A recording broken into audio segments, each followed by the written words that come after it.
예레미야서 4장 19절에서 31절까지의 말씀입니다. 자, 오늘은 말씀을 바로 증거하겠습니다. 자, 오늘 내용이 예레미야 4장 19절에서 31절 말씀인데요. 먼저 19절에서 21절까지 내용을 보면 현재 예레미야를 통해서 선포되고 있는 이 전쟁에 대한 경고는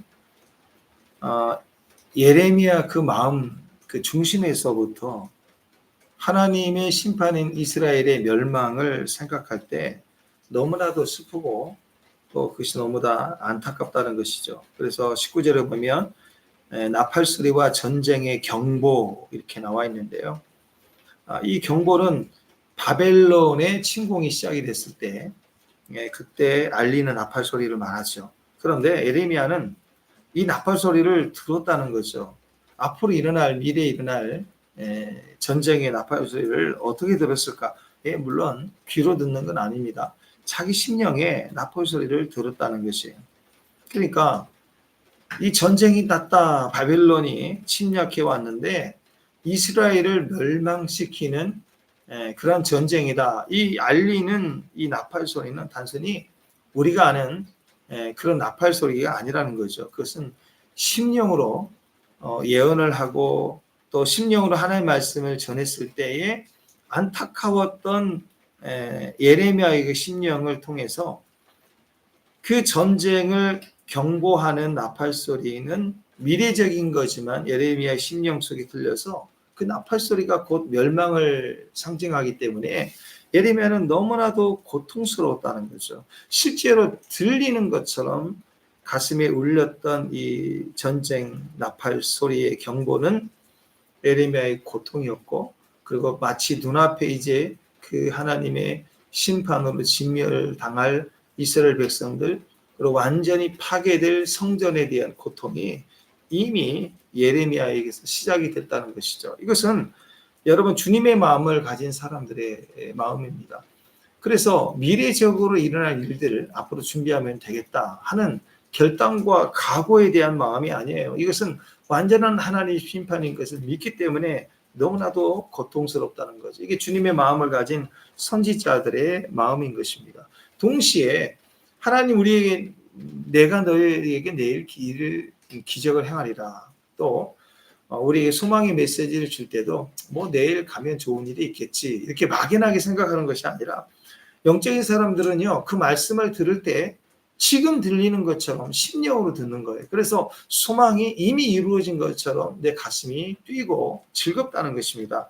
마찬가지로 예레미야는 이미 멸망과 심판에 대한 나팔 소리를 들었을 때 거기서 그 전쟁 경보의 소리를 들었을 때 심령 속에 들리는 그 음성은 예레미야에게 너무나도 큰 고통이었다는 것이죠.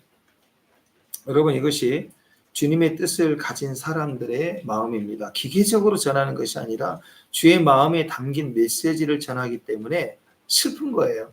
또 그 말씀을 듣는 사람도 앞으로 이루어질 것이니까 대비하면 되겠다. 그런 어떤 생각에서 하나님의 말씀을 받는 게 아니라 그 말씀을 듣는 그 자체가 아픈 것이고 애통하는 것이고 슬픈 것입니다. 어떤 사람들은 이 세상과 이 세대에 일어날 하나님의 심판에 대한 얘기를 하는데 너무나도 쉽게 합니다. 마치 너무 신이 나서 마치 자기가 심판의 집행자 같은 마음으로 그냥 심판이다, 멸망이다 그렇게 예언하는데 가만히 보면 그 마음에 아픔이 없어요. 아픔이 없이 하나님이 엄청난 심판을 막 질러대고 있다.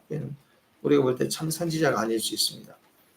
지금 멸망을 받아 지옥으로 가고 있는 그 영혼들이 비록 자신들의 죄로 말미암아 간다 할지라도 그들은 우리의 가족이고 형제입니다. 우리의 이웃들이죠. 우리가 더불어 가는 사람, 더불어 살아가는 사람들입니다.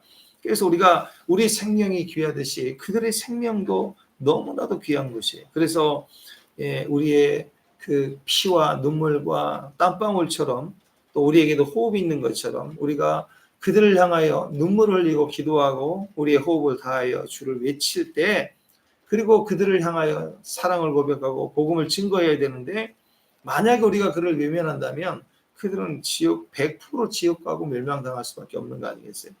그래서 오늘 예레미야의 심령과 같이요 멸망에 대해서 우리가 아는 예언을 가졌습니까? 확실한 주의 뜻과 계획들에 대한 믿음이 있습니까? 그러면 우리는 우리 마음에 그 예언을 담아야 됩니다. 먼저 전하는 예레미야부터 고통하고 애통해하고 아파하는 마음이 있듯이 우리가 그 말씀을 가진 그 중심이 돼야 됩니다. 먼저 심판을 읽을 줄 알고 심판에 대한 애통의 마음을 가질 수 있을 때 우리가 하나님의 뜻을 온전히 증거하고 우리 역시 그런 삶을 살 수 있다는 것이죠.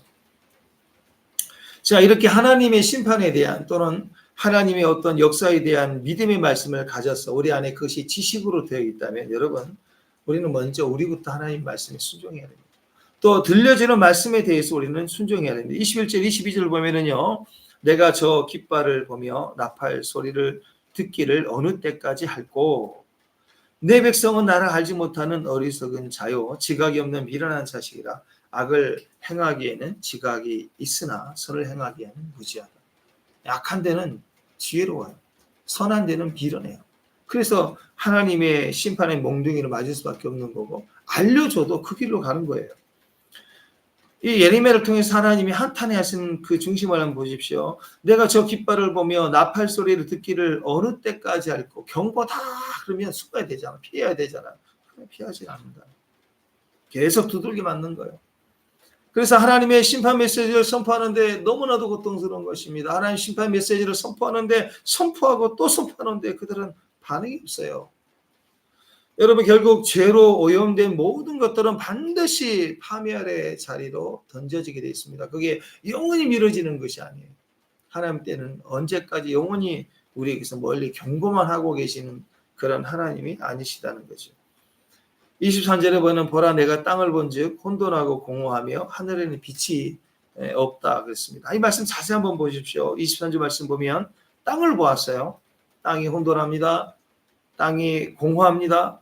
하늘에는 빛이 없어요. 자, 이 말씀은 창세기 1장 2절에 나와 있는 그런 말씀과 비슷하죠. 그 말씀이 재현되는 것 같아요. 창세기 1장 2절에 보면 이렇게 나와 있습니다. 땅이 혼돈하고 공허하며 흑암이 기쁨이 위에 있고 하나님이 영원 수면에 운행하신다. 얼마나 극심한 심판의 그 파멸의 극심함이 컸던지 천지 창조 이전의 상태와 같은 혼돈의 상황이 되어버린다는 거죠. 누구도 살아남을 수 없는 완전한 심판의 모습입니다. 우리가 기억해야 될 것은 이렇게 죄가 끼치는 심각한 악한 영향은 창세기 이전에 온 지구 온 천지가 살 수 없는 흑암의 공허와 깊은 흑암이 들려져 있는 혼돈과 같은 그런 상태로 모든 것이 멸망된다는 거예요. 여러분 기억하십시오. 죄는 반드시 모든 것을 파괴합니다. 결코 돌이킬 수 없는 멸망으로 죄는 우리를 끌고 들어가는 거예요. 우리가 죄를 지으면 지옥을 선택하는 게 아니라 우리가 죄를 짓는 그 순간 죄는 우리를 끌고 들어가요. 우리를 저항할 수 없어요.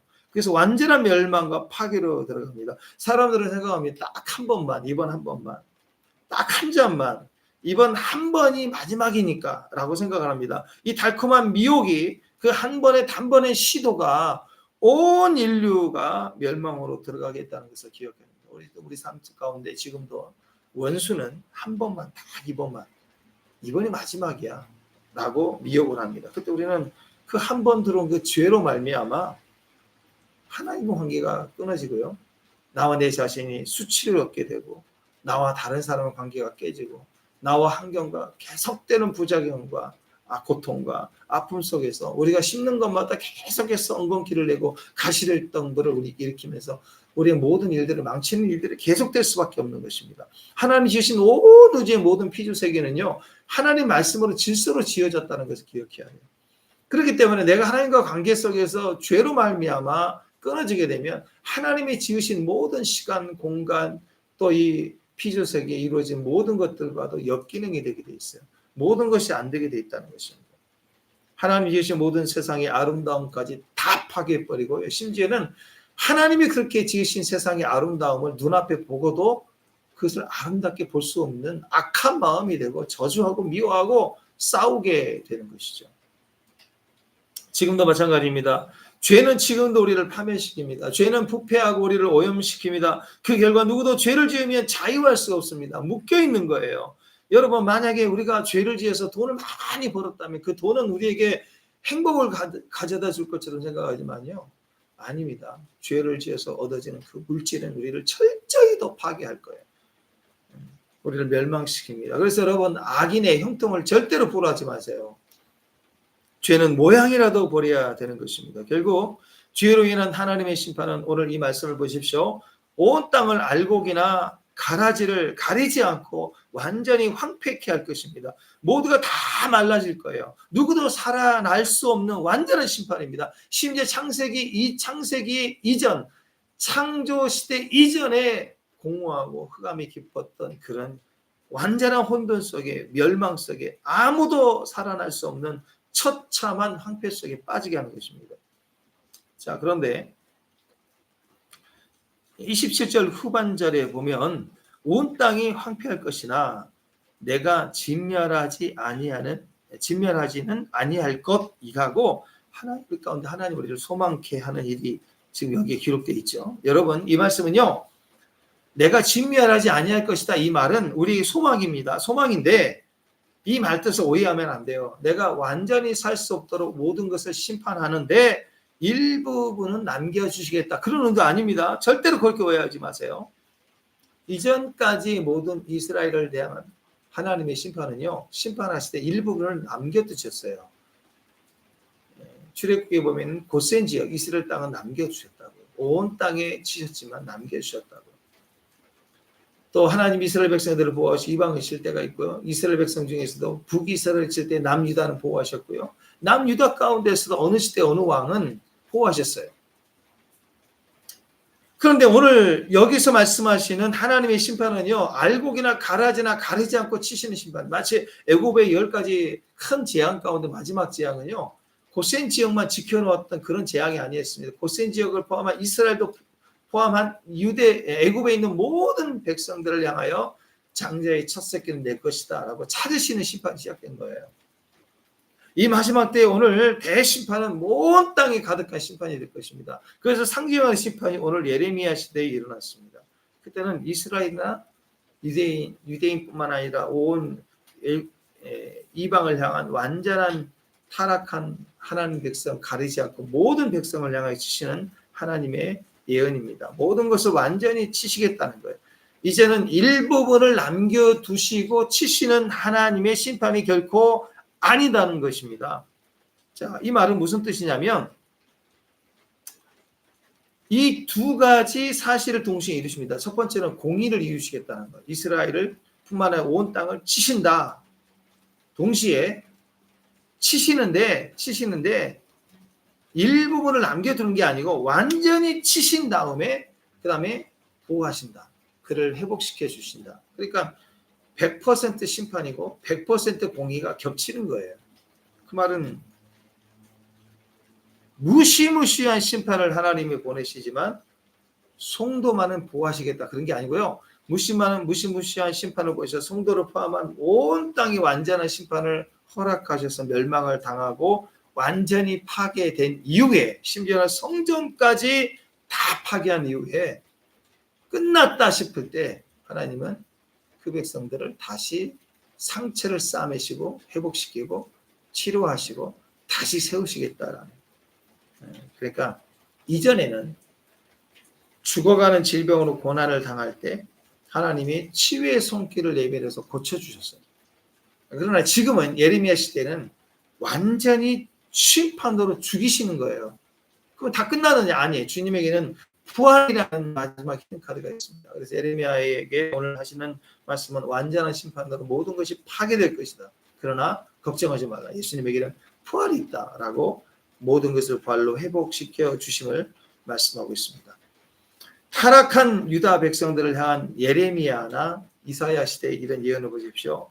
하나님은 타락한 유다 자체를 그냥 징계하심으로 깨닫게 하기 위해서 거의 죽일 듯이 하나님이 심판을 주시다가 살려내시고 구원하시고 회개케 하시는 그런 영역이 아니라 이제는 완전히 예루살렘과 성전까지 완전히 파괴하시고 그 백성까지 그 땅에 살지 못하도록 포로로 끌려가는 고난과 수치를 당해서 완전히 그 나라가 망해 없어지도록 하나님이 행하시지만 결과적으로는 그 남은 자들을 두셔서 그들을 통해서 이스라엘을 다시 재건하고 회복시키고 하나님의 백성으로 세우시겠다는 것입니다.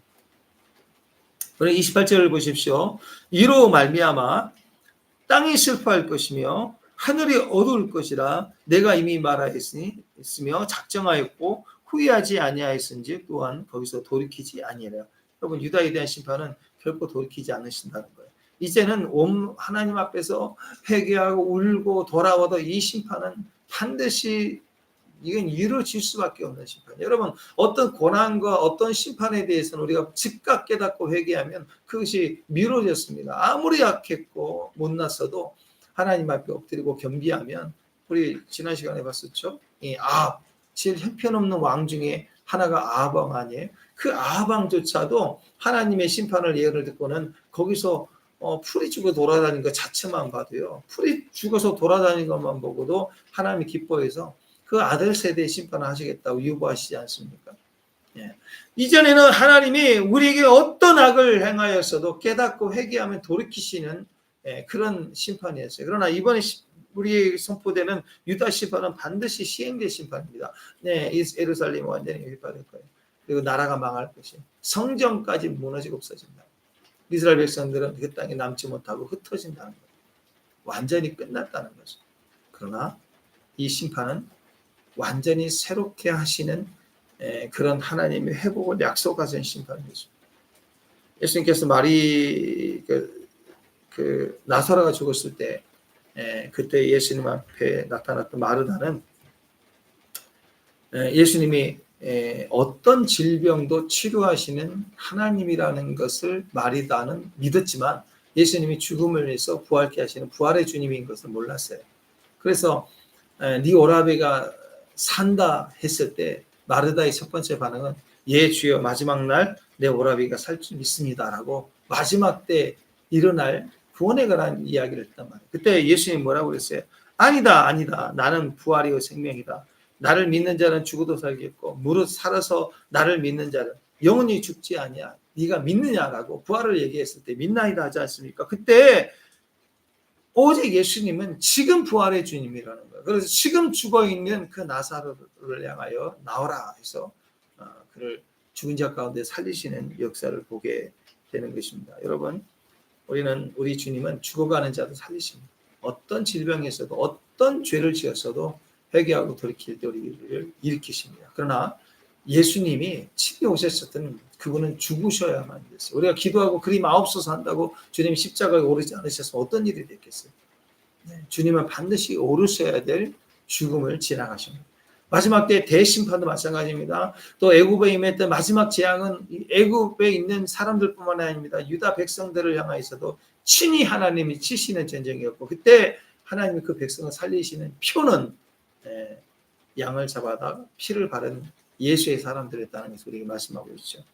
그래서 여러분 우리가 어떻게 살게 됐냐 30절 보십시다. 멸망을 당한 자여 네가 어떻게 하려느냐 내가 붉은 옷을 입고 금장색으로 단장하고 눈을 그려 꾸밀지라도 네가 화장한 것이 헛된 일이라 연인들이 너를 멸시하여 네 생명을 찾는다. 여러분 오늘 이 말씀 기억하십시오. 30절 말씀은 너무나도 수치스러운 말이에요. 자, 이 말이 무슨 뜻이냐면 멸망당한 자는 유다죠. 유다는 네가 어떻게 하려느냐. 모든 것이 황폐케 되고 진멸케 되는 그런 상황이었습니다. 바벨론이 전쟁을 일으켜 치기 시작했습니다. 이 전쟁은 유다가 100% 멸망하는 전쟁입니다. 근데 유다 백성들을 어떻게 하느냐. 살려달라고 방법을 찾는데 어떻게 했느냐를 보십시오. 이 모습은요. 유다가 자기 남편인 그 이스라엘 하나님을 버리고 다른 남편인 이방 나라를 의지했어요. 자신의 안전을 보장받으려고 외교하자 또 이렇게 굽신거리고 굴욕적인 죄악을 맺으면서 막 살려달라고 외치는 그런 모양새인 것입니다. 이곳을 어떻게 얘기하냐면 붉은 옷을 입고 금장색으로 단장하고 눈을 그려 꾸몄다. 이 말은요. 창녀가 지나가는 남자에게 잘 보여서 잘 보이려서 미혹하려고 꾸미고 단장하는 모양새를 말하는 거예요. 붉은 옷을 입고 화려한 옷을 입고 금장색, 뭐 싸구려 금이겠죠. 장색을 번쩍번쩍하게 하고 단장해서 눈은 이렇게 이쁘게 그려가지고 이렇게 미혹하는 그런 모습인 거예요. 하나님, 자기 남편이죠.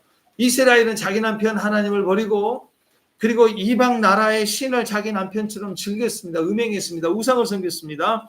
그리고는 하나님이 진노하셔서 진멸하시려고 하니까 그 남편에게 잘못했다고 하는 게 아니라 또 다른 외간 남자들을 미혹해서 나를 살려달라고 미혹하기 위해서 꾸미고 있는 창녀짓이라는 거예요. 하나님이 너는 더 이상 창녀짓을 그만하라 라고 우리에게 말씀하는 거예요.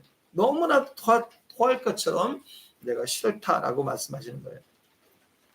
왜 그러냐? 너무나도 치욕스러운 것은요, 살려달라고 이방 나라에게 예쁘게 꾸며서 외교하려고 갔더니 그 이방 나라가 살려주겠다고 하는 게 아니고 너를 멸시한다 그랬습니다. 아름답게 치장하고 유혹하러 다가섰지만 유혹하려는 자들마다 너를 가까이 하지 않고 너를 개 취급할 것이고 너를 내칠 것이다. 여러분, 하나님 떠난 백성은 그냥 비참해요. 도와줄 것처럼 얘기했던 사람들에게 다 배신당합니다. 하나님 관계가 틀어지면 그 어떤 관계도 왼수로 바뀌어요. 심지어 지나가는 개도 우리를 멸시해요. 그렇게 무시했던 이방 사람들도 무시합니다. 여기서 멸시하다 이 말은요, 이 마우스라는 단어에 멸시하여 폐물, 찌꺼기, 오물이라는 단어에서 똥물이라는 단어에서 나와요. 그래서 내쫓다, 경멸하다 그런 거예요. 그럼 지나가다 똥물 있으면 아우 더럽다 그러지 않습니까? 그것처럼 그 꾸미고 단장하여 살려달라고 외교하듯 다가오는 그 이스라엘 백성들을 향하여 뭐라고 얘기하나? 아주 똥물처럼 취급한다. 이 말은 이와 같은 수치가 어디가 있겠습니까? 하나님을 따라 영어롭게 자기를 꾸며오는 삶을 살아가는 사람들, 마지막 때 하나님을 떠난 백성의 그 허무함, 그 더럽고 스스로 추하게 만드는 이 수치스러운 일 들어보십시오. 이런 자리에서는 우리는 너무나도 고통스럽게 버림을 당한다는 거예요. 우리가 우리 자신을 스스로 단장할 것이 있을 수 있겠죠. 좋은 옷을 입을 수 있습니다. 그러나 여러분, 전쟁으로 생각해 보십시오. 완전히 진멸당할 심판의 때는 그런 옷이 필요가 없어요. 오히려 그런 옷을 입고 가면 오히려 더 거추장스럽고 잡힐 수밖에 없는 거 아니겠어요? 심판 때는 더 위험한 그런 자기를 치장했던 것에 대한 것이 더 부정이고 더 수치가 되고 말 것입니다. 하나님이 주시는 거룩한 존재로서의 자기 몸이 세상이라는 추악한 오물로 덮여지는 그 상태를 멋지다고 얘기하는 바보는 없을 거예요. 세상에 화려한 그 어떤 것으로 우리를 치장할 때 그것은 똥물과 같은 것으로 하나님 주신 거룩한 존재를 덮는 것 같은 어리석음이 될 거예요. 하나님을 떠나서는요, 임재를 떠나면요, 우리 인생은 절대로 아름다워질 수가 없습니다. 어떤 이유로도 우리 인생은 하나님의 심판을 피할 핑계를 얻지 못할 것입니다. 가장 아름다운 인생을 여러분 우리가 기대하십니까? 딱 하나밖에 없습니다. 하나님 가까이 하라. 더 가까이 하라. 더 임재의 사람, 더 지성소의 사람이 되셔야 됩니다. 하나님과 교통하는 기도자의 삶, 하나님을 높여드리는 예배자의 자리로 돌아서십시오. 말씀에 순종하여 땅끝까지 나아가는 선교자의 삶을 사십시오. 나라 패망하고요, 기도할 처소를 잃어버립니다. 성전을 잃어버려서 예배가 끊겼습니다. 그리고 그 자리에 있지 못하고 이제는 끌려나가서 열방으로 가는 사람이 아니라 말씀을 가지고 열방에 가는 사람이 돼야 돼요. 예배의 불을 가지고 예배자로, 기도자로 열방에 갈 수 있는 자가 돼야 됩니다. 하나님을 기억하십시오. 그의 음성을 들으십시오. 그의 임재를 사모하십시오. 그 임재를 느끼면 엎드리십시오. 그분의 임재 속에 그분의 음성을 기다리십시오. 주님이 우리에게 말씀하실 것입니다. 임재가 깊어질수록 하나님 그 임재 속에 있는 저와 여러분에게 기름을 부어주실 거예요. 그 기름 부음이 오늘 우리를 가능케 하고 우리 하는 일들에 대한 주의 뜻을 확실히 이루실 것입니다. 임재로 충만한 우리 교회, 또 여러분의 가정, 또 오늘 기적의 금요일입니다. 금요일에 하나님의 기름 부음을 가진 예배자, 기도자, 또 선교사로서 오늘 주의 뜻을 이룬 주의 성도들이 되시기를 주님의 이름으로 축원합니다. 마태복음 6장 10절에 나라가 임하시오며 뜻이 하늘에서 이룬 것 같이 땅에서도 이루어지이다. 하나님의 완전한 뜻이 하늘에 이루어진 것처럼 이제 예수가 통로가 돼서 믿는 주의 종들에게 성령으로 말미암아 그 뜻이 땅에서도 이루어지는 그 현장의 사람이 되시기를 축복합니다. 요한복음 17장 4절에 보면 아버지께서 내게 하라고 주신 일을 내가 이루어 아버지를 이 세상에서 영화롭게 하였다고 했습니다. 우리가 이 땅에서 가장 아름다운 방법은 하나님 임재 속에서 하나님이 주시는 기름 부음을 통해서 하나님이 하라고 하는 일을 지금 현재 그 장소에서 성취해내고 이루어내는 사람들입니다. 하나님 뜻이 이루어지는 축복이 좋은 일이 되시기를 주님의 이름으로 축원합니다. 네, 오늘 이렇게 실시간으로 평창에서 우리가 처음으로 예배를 드렸는데 참 좋네요. 우리 낙현 집사님이 고생하셔가지고 이렇게 장작불도 이렇게 피워주셨는데 연기가 가득해서 영광의 구름이 가득 찬 줄 알았어요. 근데 오늘 하나님 사인이라고 봅니다. 오늘 하루 종일 이 영광의 구름 속에서 하나님의 충만한 임재가 동행하는 저와 여러분 되시길 바랍니다. 기도하겠습니다. 하나님 감사합니다.